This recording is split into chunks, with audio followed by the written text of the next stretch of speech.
2026 അശ്വതി നക്ഷത്രക്കാർക്ക് പൊതുവെ മിശ്രഫലങ്ങളാണ്. വർഷത്തിൻ്റെ രണ്ടാം പകുതിയോടുകൂടി വ്യാഴമാറ്റം വലിയ രീതിയിലുള്ള ഗുണാനുഭവങ്ങൾ നൽകുന്നു. കലാസാഹിത്യം തുടങ്ങിയ മേഖലകളിൽ പ്രവർത്തിക്കുന്നവർക്ക് അംഗീകാരം, കുടുംബജീവിതത്തിൽ സമ്മിശ്രമായ ഫലങ്ങളാണ് ഉണ്ടാകുന്നത്.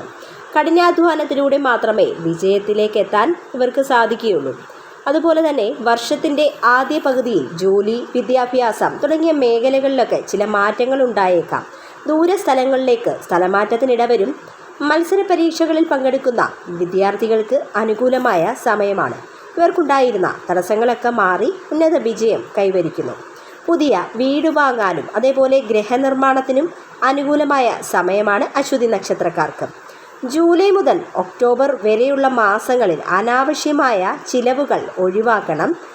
അതേപോലെ കുടുംബത്തിൽ സന്തോഷവും സമാധാനവും ഈ സമയം ഉണ്ടാകുന്നു. അഭിപ്രായ വ്യത്യാസങ്ങൾ ഉണ്ടാകാൻ ഇടയുണ്ട്. അതുകൊണ്ട് തന്നെ വിട്ടുവീഴ്ച മനോഭാവം സ്വീകരിക്കുക. ഏറെക്കാലമായി ഇവർക്ക് ലഭിക്കാനുള്ള പണം ഈ വർഷം തിരികെ ലഭിക്കാൻ സാധ്യതയുണ്ട്.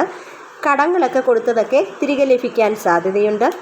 ഏപ്രിൽ മുതൽ ജൂൺ വരെയുള്ള കാലയളവിൽ അമിതമായി ക്ഷീണം, ദഹന സംബന്ധമായ പ്രശ്നങ്ങൾ തുടങ്ങിയവ ഉണ്ടാകാനിടയുണ്ട്.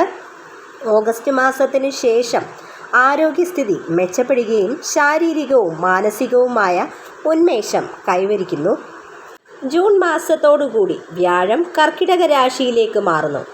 അശ്വതി നക്ഷത്രക്കാർക്ക് ജീവിതത്തിൽ ഈ സമയം ഗുണപരമായ നേട്ടങ്ങളും ഭാഗ്യാനുഭവങ്ങളും ഉണ്ടാകുന്നു. മുടങ്ങിക്കിടന്ന പല പദ്ധതികളും നടപ്പിലാക്കും. സാമ്പത്തിക സ്ഥിതി മാർച്ച് മുതൽ മെയ് വരെയുള്ള മാസങ്ങളിൽ നേട്ടം ഉണ്ടാകുന്നു. വർഷത്തിൻ്റെ രണ്ടാം പകുതിയോടുകൂടി സ്ഥാനക്കയറ്റത്തിലൂടെ വരുമാനം വർദ്ധിക്കാൻ സാധ്യതയുണ്ട്. ഇത് പൊതുഫലമാണ്. ഗ്രഹനിലയ്ക്കനുസരിച്ച് മാറ്റങ്ങൾ വരാം.